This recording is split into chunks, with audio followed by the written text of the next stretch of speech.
Good morning. The committee meets today to consider the nomination of General Christopher Cavoli to be the next commander of U.S. European Command and Supreme Allied Commander Europe. General, your nomination is well-deserved, and I thank you for your willingness to lead in this very, very important position. We welcome your wife, Christina, your parents, Ivo and Rita, and thank your father for his distinguished service in the United States Army. Your brother, Stephen, we thank him for his distinguished service in the United States Army. Your sister-in-law, Michelle, who are all with us today. We thank you, and them rather, for the continued support of your service and, again, their distinguished service to the nation themselves. Your current role as the Commanding General of the U.S. Army, Europe, and Africa has no doubt provided you with critical experience and insights which will serve you well if confirmed in this new role.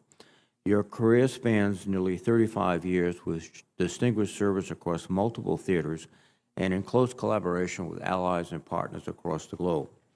Further, you have studied the challenges in Europe from numerous vantage points, including your current leadership in assisting our Ukrainian partners and reassuring our NATO allies. You have also served as Russia Director on the Joint Staff and studied these issues in academia, including earning a master's degree in Russian and East European Studies and serving as a fellow at the George C. Marshall Center for Security Studies in Germany. If confirmed, you will take command in the midst of the greatest test of the NATO alliance since World War II. The alliance has showed remarkable unity and resolve in the face of Russia's unprovoked and illegal attack on Ukraine.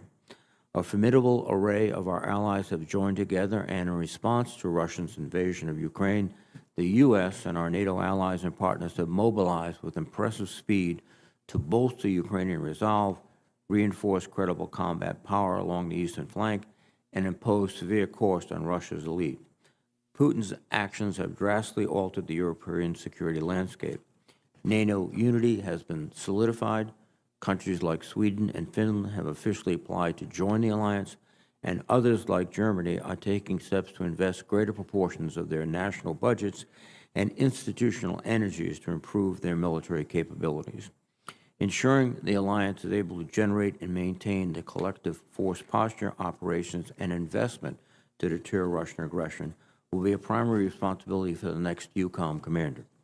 General, with NATO set to announce a new strategic concept at its summit in Madrid in June, I would like to know your views on the current plans for U.S. military presence and posture in the Eucom area of responsibility. I also hope you will share your thoughts on how the United States and our allies should begin to reassess the security environment fundamentally altered by Russia's invasion of Ukraine. Unlike the threat from Russia, for which there is little disagreement among our European partners as to the size and scope of the issue, our allies have a range of views on the challenges posed by China. Beijing's growing economic influence and diplomatic presence in Europe, coupled with its growing military relationship with Russia, may have serious implications for transatlantic economy and security. In 2019, the NATO allies agreed to mention China for the first time in a NATO declaration, stating that China's growing influence and international policies present both opportunities and challenges that we need to address together as an alliance. The next Eucom commander will have to work with the interagency and across the alliance to address Chinese malign influence within the region. General, I hope you share what expectations you have with regard to NATO's developing China policy and what steps can be taken to mitigate this growing threat. Finally, as we reflect on the realities of the 21st century warfare on display in Ukraine, the committee would benefit from hearing what lessons you would bring to prepare our forces for any potential future conflict. We would also benefit from insights from your current post at U.S. Army Europe and Africa, particularly in areas such as military mobility, large-scale multilateral exercises, and engagements with partners and allies across the theater. I hope you will share how you would intend to use such insights if confirmed as the next Eucom commander. Thank you again, General, for your continued willingness to serve, and I look forward to your testimony. And let me now recognize the ranking member, Senator Inhofe. Thank you, Mr. Chairman. I thank you and General Cavoli for your willingness to continue and distinguished service to our country. Enjoyed meeting your wife, your parents, and other family members just earlier this morning, and they are with us today, and I just know how proud they are of you and the service you have given to your country. And I'll note that you were born in Europe during one of your father's tours there, so it's clear that you were destined to fill this role we're discussing here today. We are considering your nomination to lead the United States and NATO forces in Europe at a pivotal point in our history. Russia's unprovoked, unjustified invasion of Ukraine has been a wake-up call to the free world that we need to deter Putin, not accommodate him, not appease him, as some would want to do, but to deter him.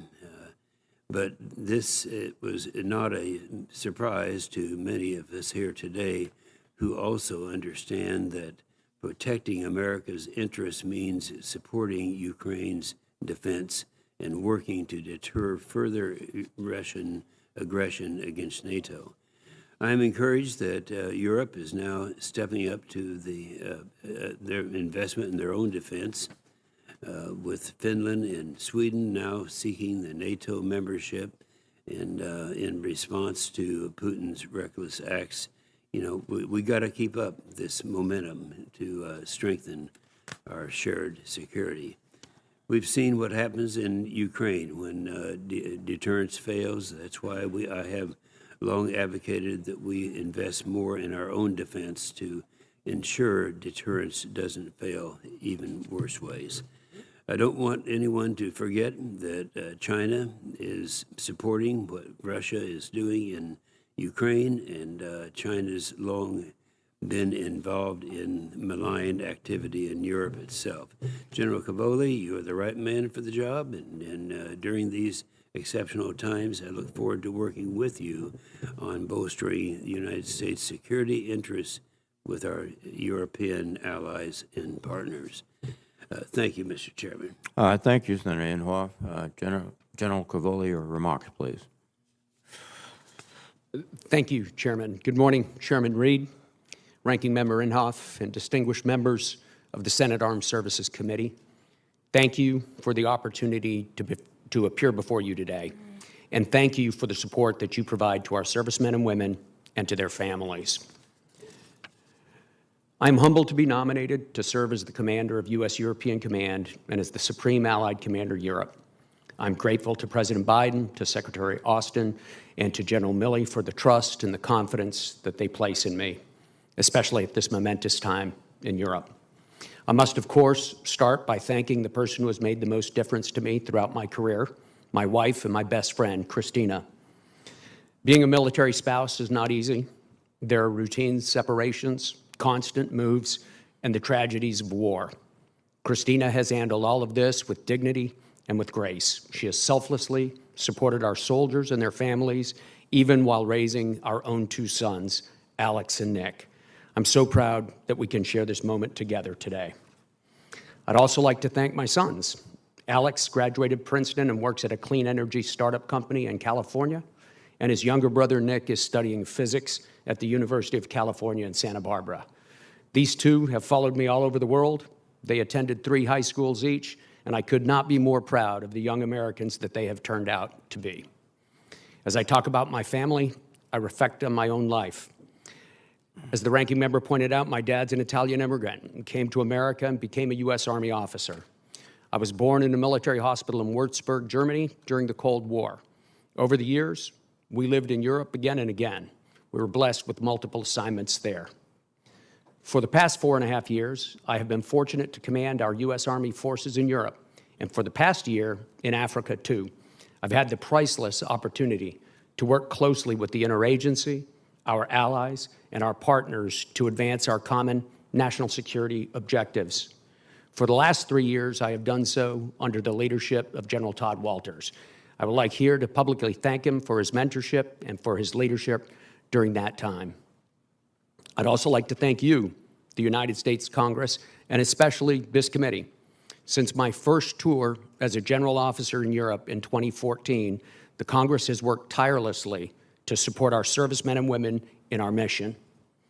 The European Deterrence Initiative, which you have repeatedly authorized, has been absolutely vital to building the military readiness necessary to deter Russia and to respond in times of crisis. In response to this crisis, the illegal and unprovoked Russian invasion of Ukraine, the U.S. military has deployed significant combat power on short notice. The 5th Corps Headquarters, an armored brigade combat team that drew pre-positioned stocks, the 18th Airborne Corps Headquarters with the brigade from the 82nd Airborne Division, a carrier strike group, 5th-generation fighters, additional destroyers. All of this has been enabled by the European Deterrence Initiative and by the hard work of training and exercising that the EDI has enabled over the years. If confirmed, I look forward to continuing to build on this vital work, ensuring that Eucom remains ready to respond, along with our allies and partners, to any threat to our national security. In Europe, the core security challenge is Russia. Russia's unprovoked invasion of Ukraine ushers in a new era in European security. NATO is more energized and unified than I have seen in years. Our allies and partners have rushed with us to assist Ukraine to remain independent and free. And on the far side, it will be up to us all to reestablish an enduring stability. But Russia is not our only challenge. China's growing influence is also of huge concern, as are terrorism, migration, cybersecurity, and climate change.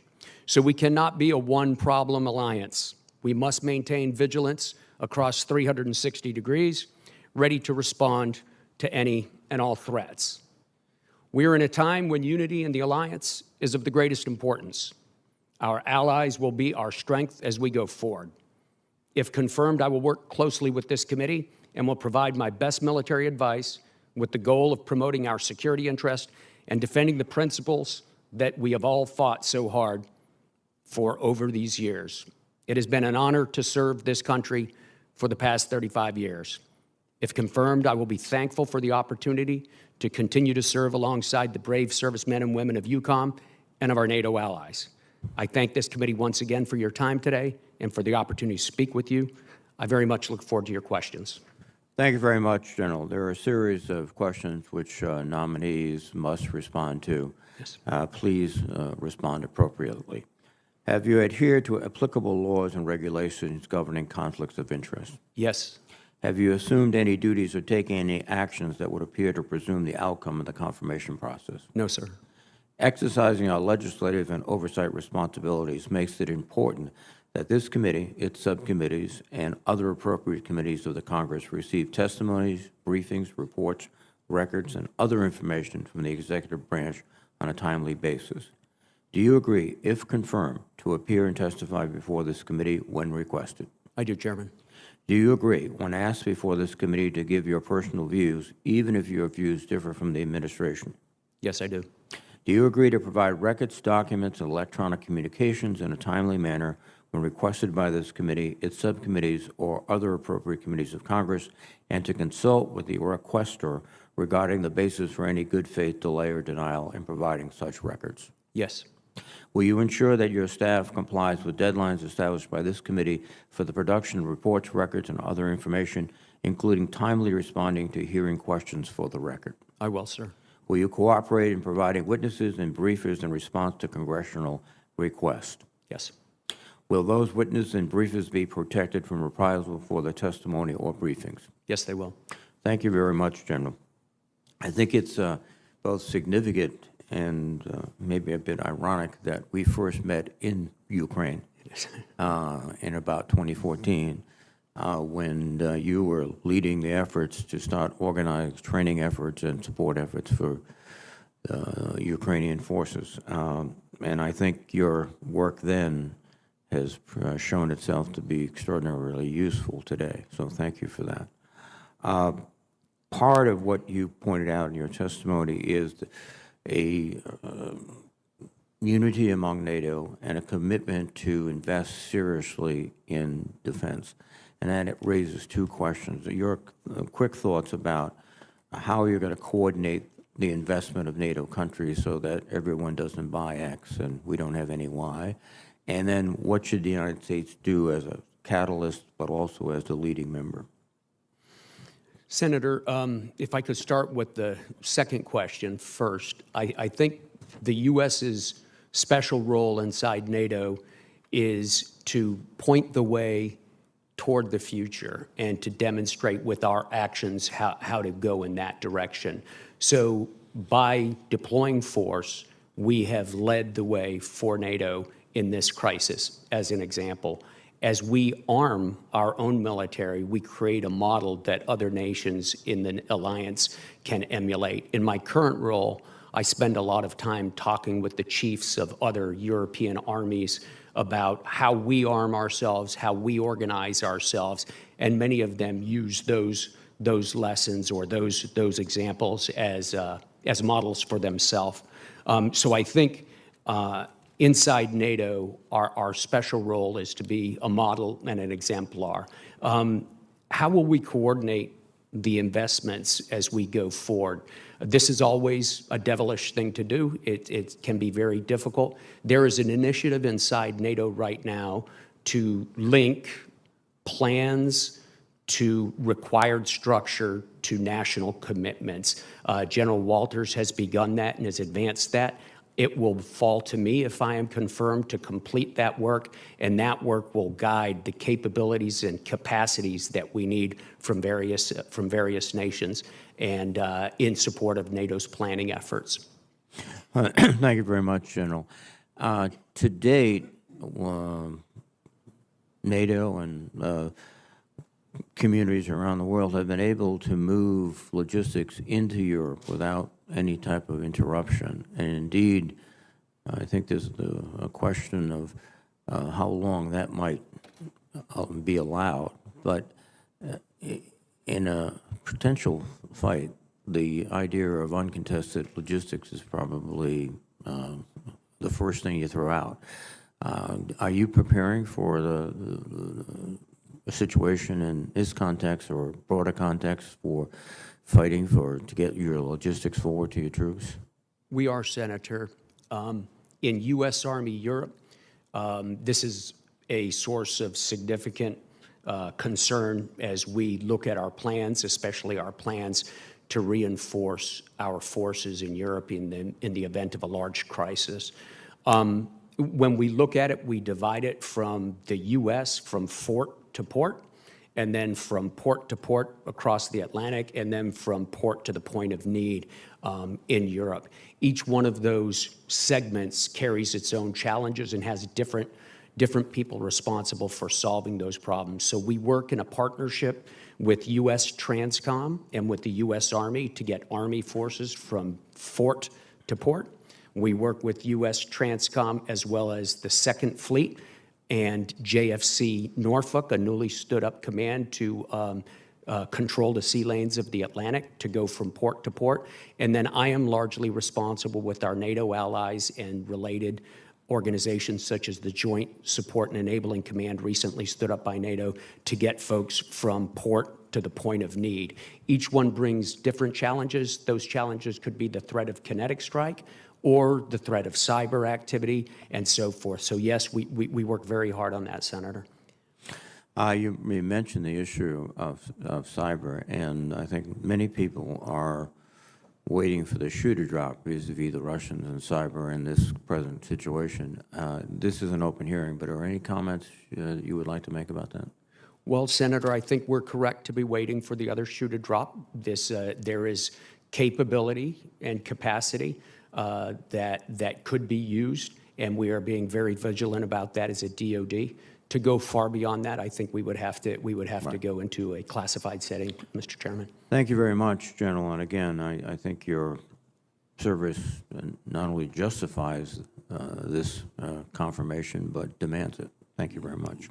Thank you, Senator. Senator Inhofe, please. Thank you. I appreciate that, and I echo your comments about the background of our witness today. And we've had an opportunity to discuss a number of things over the years and we discussed the subject of the Ukraine grain shortage and the spillover effects that are there in my office. And there are three questions that come from that should be a part of the record that we'll build today on this issue. And that is, first of all, how concerned are you by the food crisis that has resulted from Russia blocking Ukrainian grain exports to Africa? And you know that I've had an interest in this for quite some time. Secondly, what will be the longer-term security effects of this, and what more should we do with our European and African allies and partners to address these problems now? Senator, thank you. Indeed, in my role as the commanding general of U.S. Army forces in Africa, this has weighed pretty heavily on our minds. The grain shortages that we're experiencing from both Russia and Ukrainian production being unable to come out of the countries in large volume or being sanctioned and not being sold are being felt on the African continent. They were felt very quickly. I was recently in Kenya, and there was a significant impact there already. We know that in other countries, such as Tunisia, the prices have skyrocketed for basic foodstuffs. So there is food insecurity in Africa that is being provoked by the shortage of grain. It's of great concern. In many cases, these are countries that don't need an additional challenge. And those additional challenges we will have to help them with at some point. This will largely be a European concern because of the close connection between African security issues and European security issues. With regard to what to do about it, there are many proposals, Senator, being batted about right now, many different ways. Some of them are very, very positive. We think there are about 20 million tons 22 million tons of grain in Ukraine backed up, waiting to be pulled out. Some of the ports we're attempting to use, the Romanians have made the port at Constanta available, only does about 90,000 tons a day. But the German Deutsche Bahn has recently stepped up. That's the German National Railroad Agency, and they are doing what they call a Berlin train lift, an analogy to the Berlin airlift, to dedicate trains to pulling wheat right out of Ukraine into Western Europe. Poland has established a new border crossing regime with Germany in order to facilitate that. So I think some efforts are taking place. Much more remains to be done, Senator. Good, good. Very good.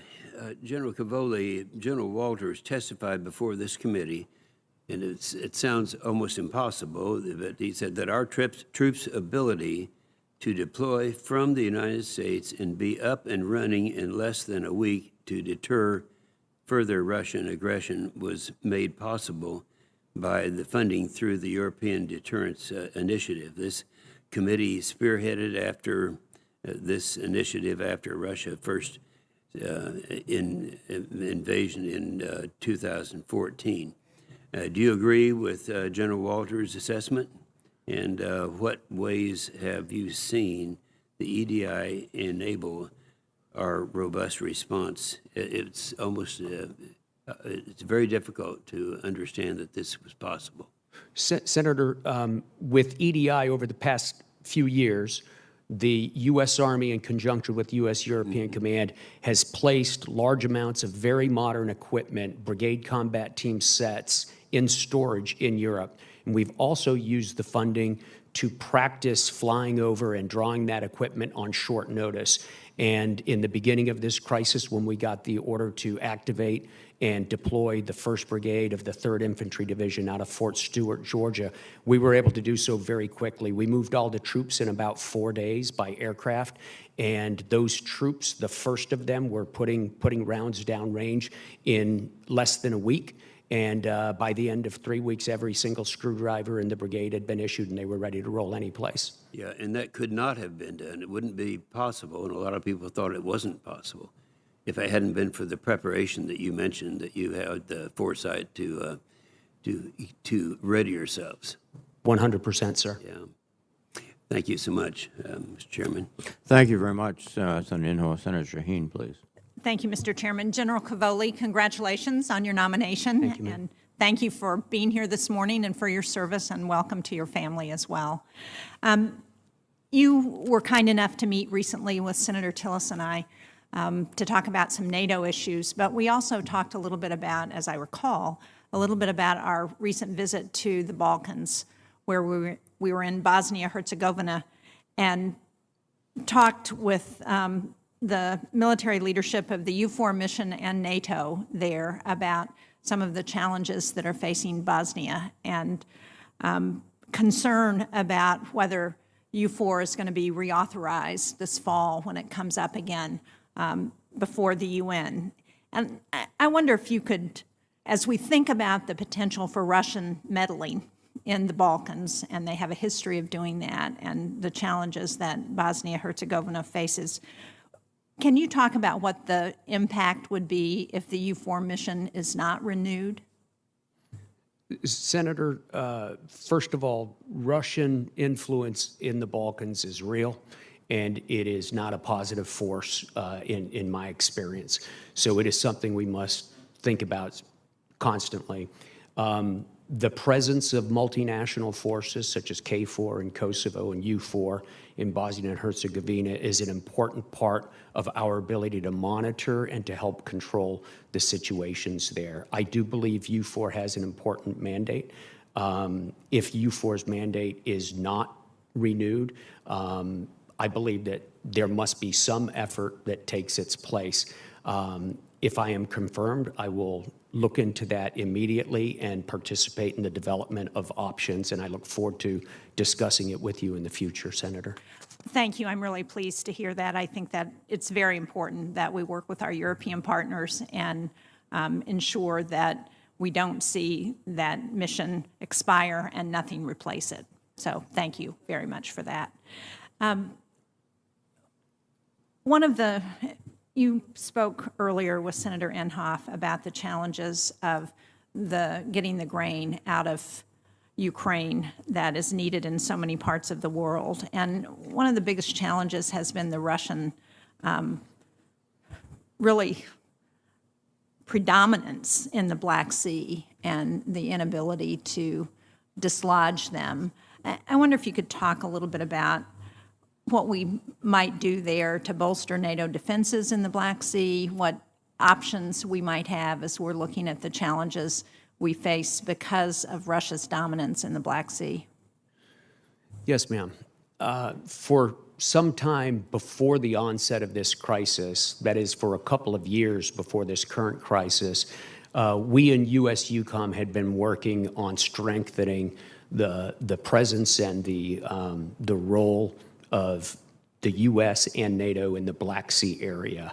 This has been something we're working on for some time.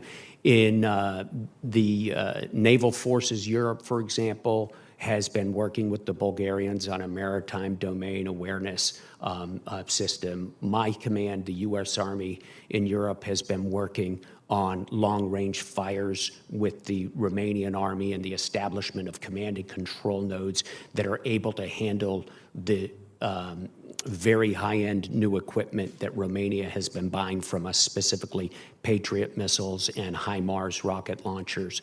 So we have been looking at things like that in the past, Senator, and we will continue to do those in the future if I'm confirmed.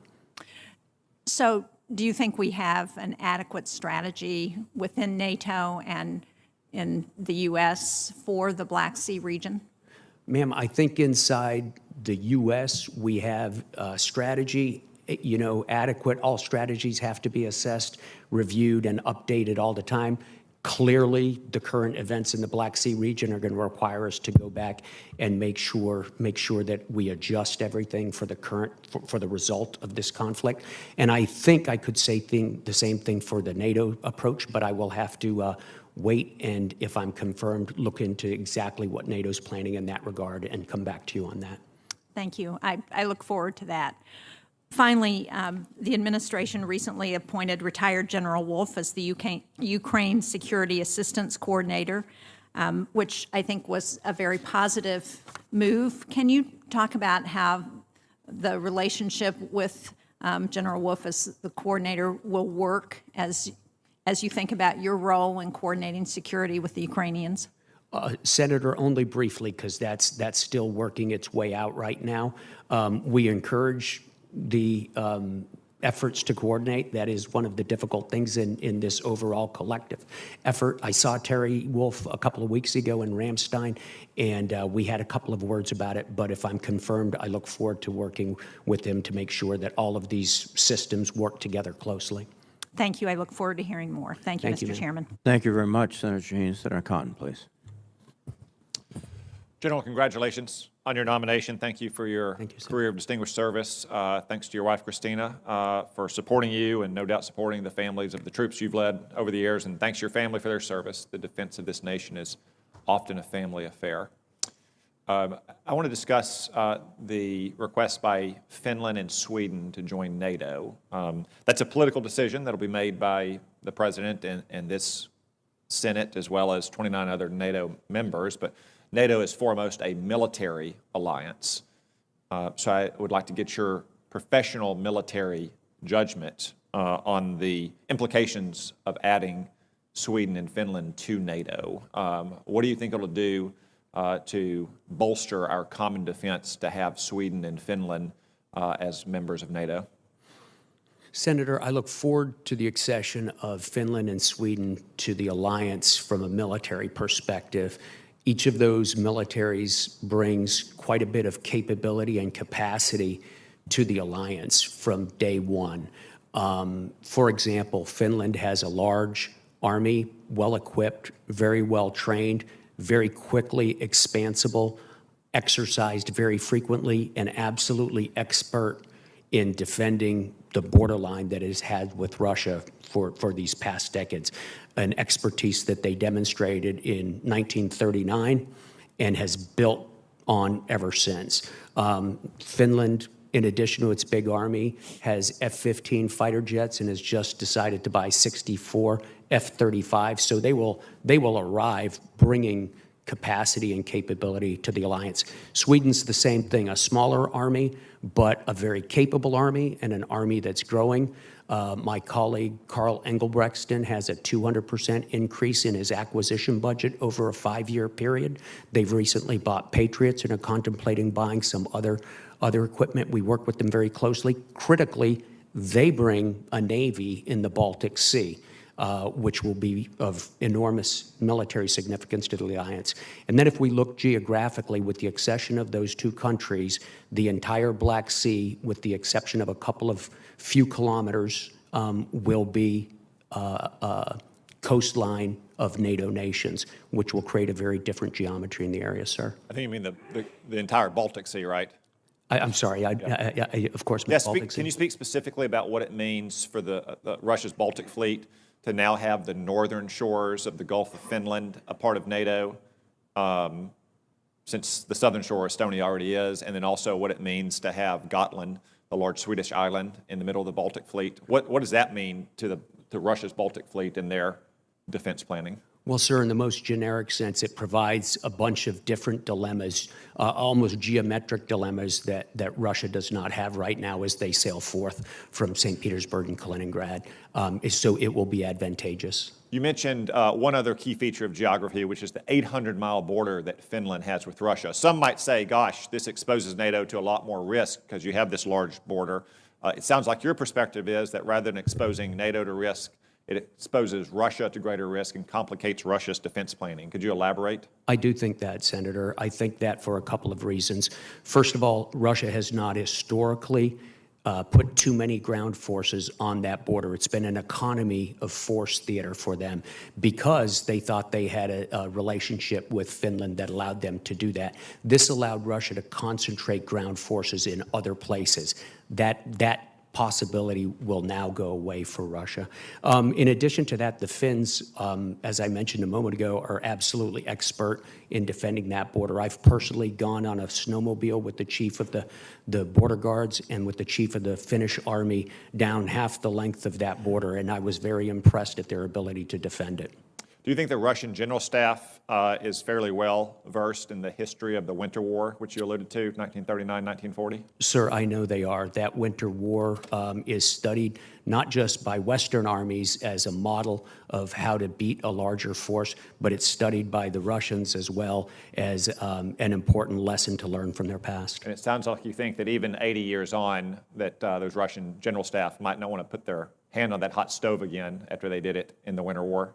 I would hate to put myself inside their head, Senator, but I wouldn't want to do it if I were them. All right. One final question. There was a report a couple days ago in the Wall Street Journal that the administration is considering sending special operation forces to guard the embassy in Kyiv.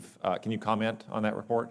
Sir, I can't comment publicly on it, but we currently do not have any Marine security detachment with the embassy in Kyiv. And with regard to special forces, I think we'd have to talk about it in a separate. I was going to, you answered my next question, which was going to be, do we have Marines at that embassy, which we have in pretty much every other embassy all around the world. In fact, I just checked this morning. We do, in fact, have Marines in Moscow, yet we don't have Marines guarding our embassy in Kyiv is their job all around the world. And I think that's because the president came out last year and publicly stated that he would never put troops into Ukraine.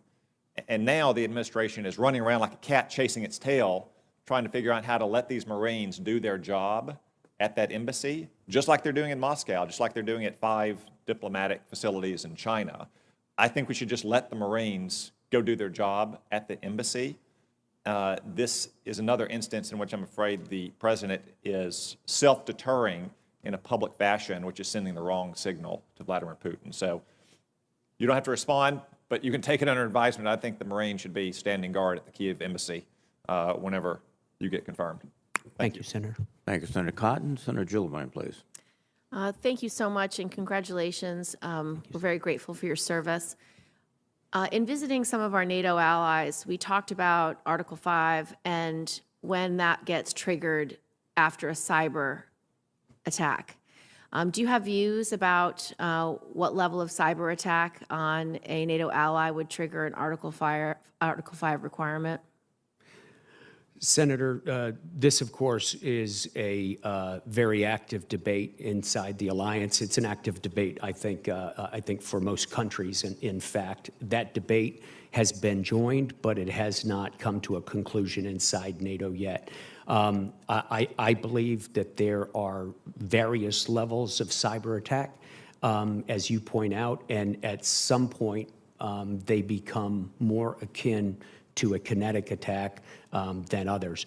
One complicating thing I think we've seen in the recent past is the activity of non-state cyber actors in the same time frame as states are contemplating cyber defense. So I believe that attribution is going to continue to be one of the most important parts of any cyber policy. And with regard to Russia's cyber threat specifically to our forces in Europe and our allies in NATO, what steps are you taking and will take if confirmed to ensure that our IT networks, communication channels, and weapon systems and platforms are secure and able to perform as intended in the event of a broader conflict? Yes, ma'am. In my current role as the commander of U.S. Army Europe and Africa, I'm responsible to provide the basic secure backbone for Eucom's communications. So I work with DISA and with the Army Cyber and Network Command to do so. We have a regional cyber center at Wiesbaden.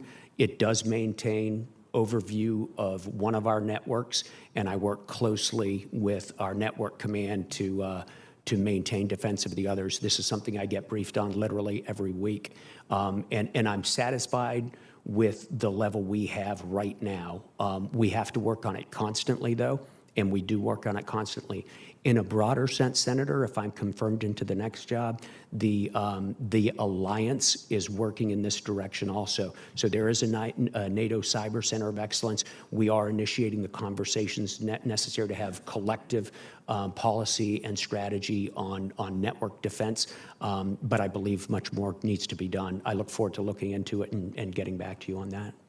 Thank you. Last week, Finland's parliament overwhelmingly voted to join NATO following applications by both Finland and Sweden to join the alliance. Given the extensive border that Finland shares with Russia and Finland's advanced military capabilities, can you describe how we can effectively integrate these two countries into the NATO umbrella? Sure, Senator. So first of all, we already practice that in the ground domain all the time.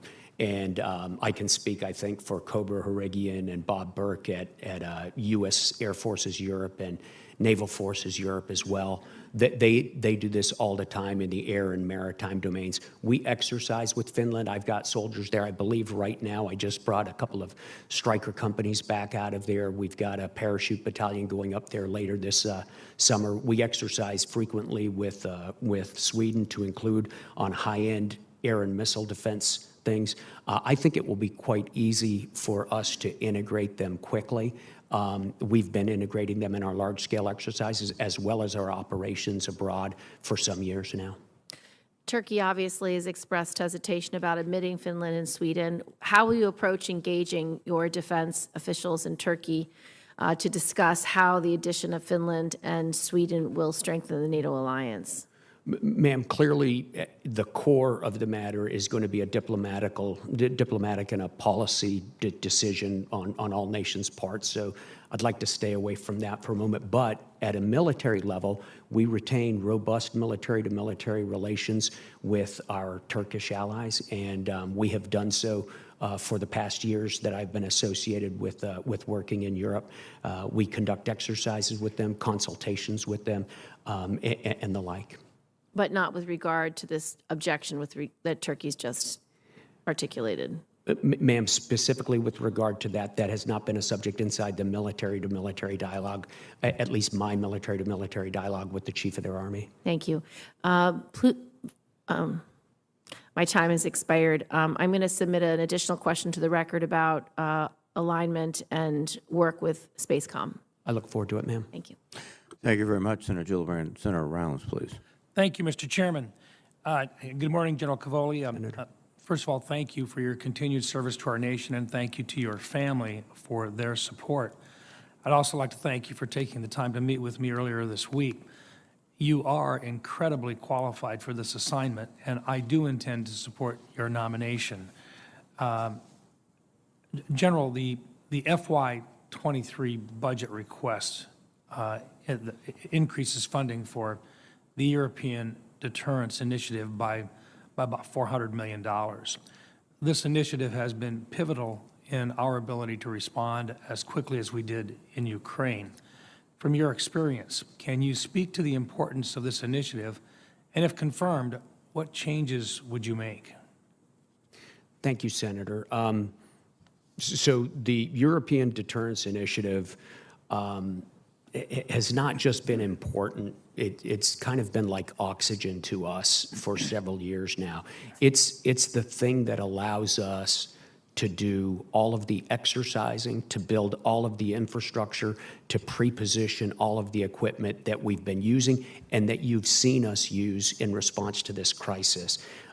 So since my first tour as a general officer in Europe, when the original ERI was authorized and appropriated, we've been benefiting from it. We've slowly but surely used it to put infrastructure into place where we are pre-positioning equipment, and now we exercise that equipment at a large scale with the funding that this committee authorizes. It's absolutely vital to what we've been doing, and I think we see the benefits of it in our rapid ability to react in the past couple of months, Senator. Thank you, sir. General, in your answers to the advanced policy questions, you mentioned that the joint force must be prepared to counter threats posed by rapid technological advancements, such as advanced chemical, biological, radiological, and nuclear, or CBRN threats, quantum computing, artificial intelligence, robotics, directed energy, and hypersonics. Quite a list. Based on your experience in the Eucom AOR, what developments are you seeing regarding those threats, particularly those pertaining to quantum computing and artificial intelligence? Thank you for the question. The ability rapidly to process the vast amounts of information that are available now really drives our ability to discern intentions as well as to find ways to strike it. So there are a few efforts that the U.S. side has been working on with regard to artificial intelligence. We are using a couple of those in Europe right now during this crisis. They're proving very, very useful. They help us keep track of where everybody is and what they're doing. And if I could take it into a classified setting with you sometime, Senator, I'd be delighted to go into more detail, but it's paying big dividends for us already. However, we're aware that our adversaries are working on the same things, so it's all the more imperative for us to continue to develop this beneficial technology. Basically, what you're saying is they are a pacing threat with regard to those new capabilities. So I think the NDS has it right in that regard, especially China is a pacing threat with regard to those capabilities. What lessons in CBRN response have been learned from the DSURF that should be applied to the overall joint force? Sir, the CBRN posture that we have across the joint force is being relooked right now at the departmental level as well as at the service levels in conjunction with the combatant commands. I've had my chance to review the Army parts of it. We are updating it, first of all, with regard to what we understand the emergence of the threat to be, but secondly, with regard to our own posture and our own technologies to deal with the threat. As you know, for many years in Afghanistan and Iraq, that was not a primary concern. As we move back into contemplating large-scale operations, we find it necessary to revisit that. General, the SACR has worldwide responsibilities with respect to the planning and operation of NATO operations, NATO military operations. If confirmed, how would you view your role as the SACR with regard or with respect to China?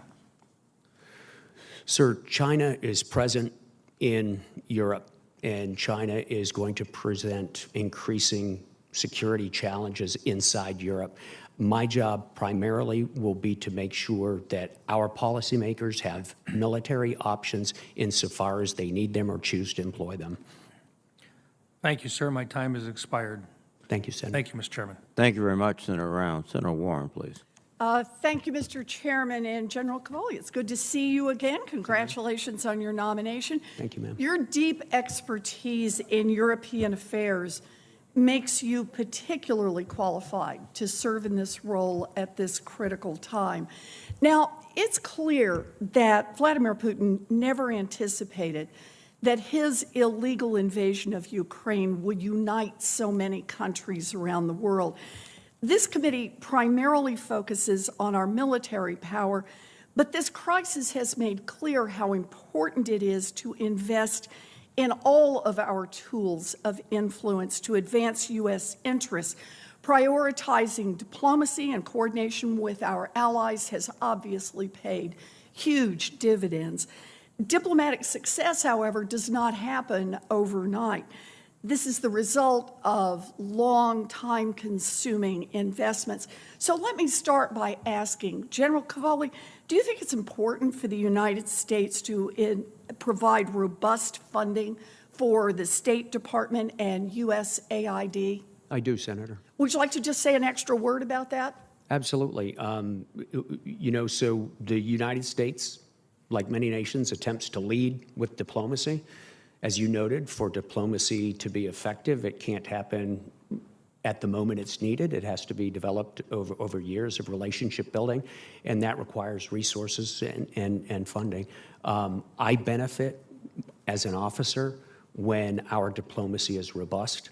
I benefit as an officer, and I think we benefit as a nation when our diplomats are armed the way they need to be to conduct the business of the nation.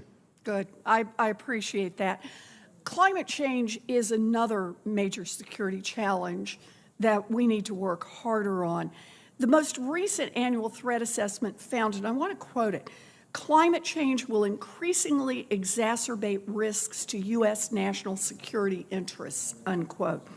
The world's dependence on fossil fuels and authoritarian petroleum and petrostates significantly undermines our interests in safety. In your response to the committee's advanced policy questions, you said that climate change, quote, will be a critical consideration in all we do.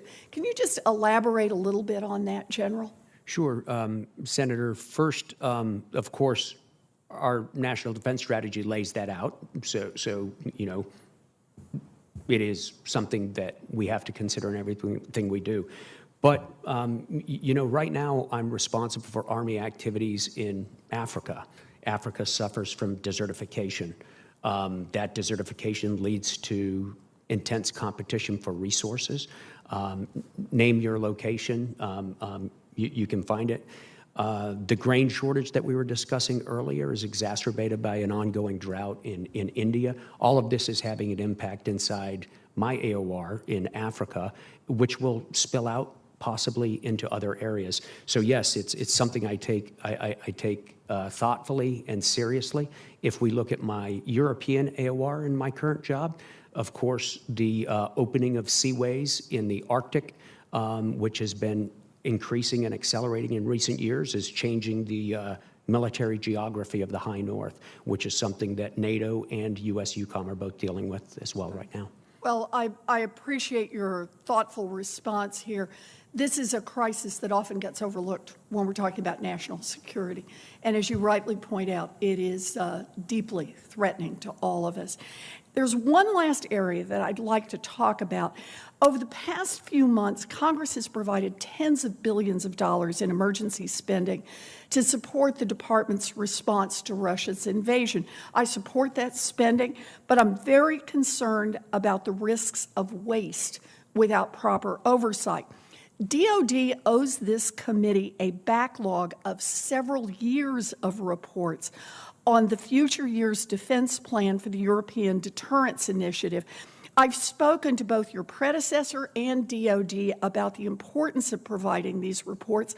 A letter I received from the controller last week claims that yet another component of DOD will provide the report. Now, I'm getting sick of the runaround here. DOD has not complied with the law. Not having these reports hurts oversight and planning for your command. So, General Cavoli, I understand that this is not your primary responsibility, but you will be the senior military leader overseeing this spending. So will you make sure that this committee receives the reports that are required by law and that we will receive them this year?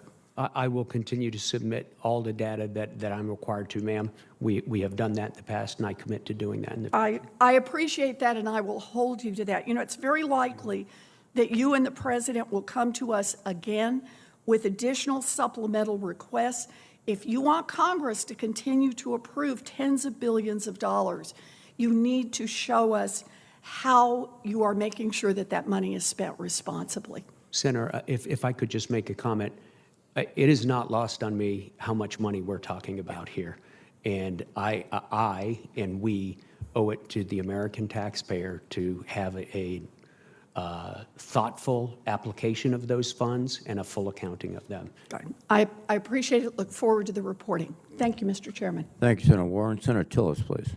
Thank you, Mr. Chairman. General, thank you for the time that you spent with Senator Shaheen and I a week or so ago, and congratulations on your nomination. I look forward to supporting it, and thanks to your family. I want to get a little bit back. You covered the landscape on Finland, I think, very well, and you also discussed Sweden, but you mentioned the increased investment that Sweden intends to make in their military, and we know that we want them to get up to the 2% threshold. Can you give me some insight into the specific actions they're taking that would give you confidence that they would be there by 2028? Yeah, well, they've expressed the intention to do so. In my conversations with my colleague Carl Engelbrektsson, Major General Engelbrektsson, the chief of the Swedish Army, he's confident. He believes that they are going to get there on schedule. They've accelerated to 2024. If you know, what would that look like? I've met with Swedish officials almost every week for the past month, and one of the comments that they made is they fully intend to do it But they also have to be able to absorb the investment. So with respect to the added investment, what is that likely to look like in terms of ground, naval, air forces? Right. Carl adopted a motto of 3-2-1, the key part of which is to go up to 3 brigades, which is adding an additional brigade. That's a big chunk of it right there, I believe. The second part of it is to add high-end capabilities. So the purchase of Patriot, which my command is helping them to integrate into their units right now.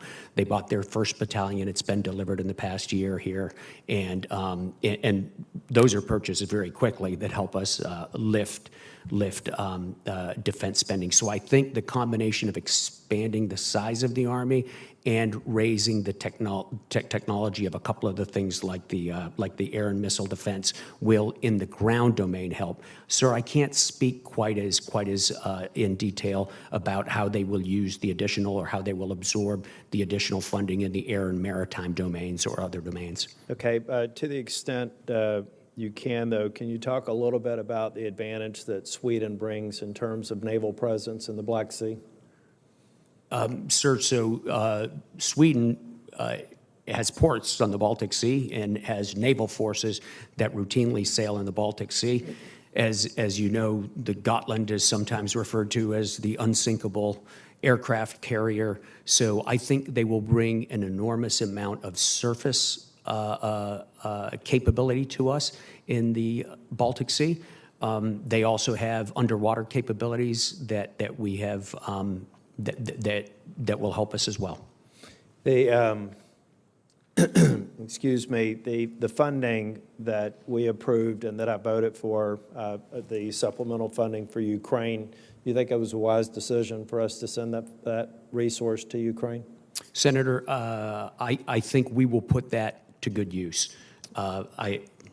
We will put that to good use. Can you also speak a bit about how the food assistance and the broader scope of the bill focusing on the threat to food sources in North Africa, and what would happen if we don't pay attention to that in terms of stability in areas that ISIS, Al-Shabaab, Boko Haram would love to see destabilized? Sure, absolutely, Senator. So the groups that you just named feed on weak governance and food insecurity and corruption and poverty, just like groups like that do elsewhere in the world. Those groups have been doing fairly well in the past couple of years. They've made gains in the southwestern Sahel that we really need to keep an eye on and that our European allies need to help with.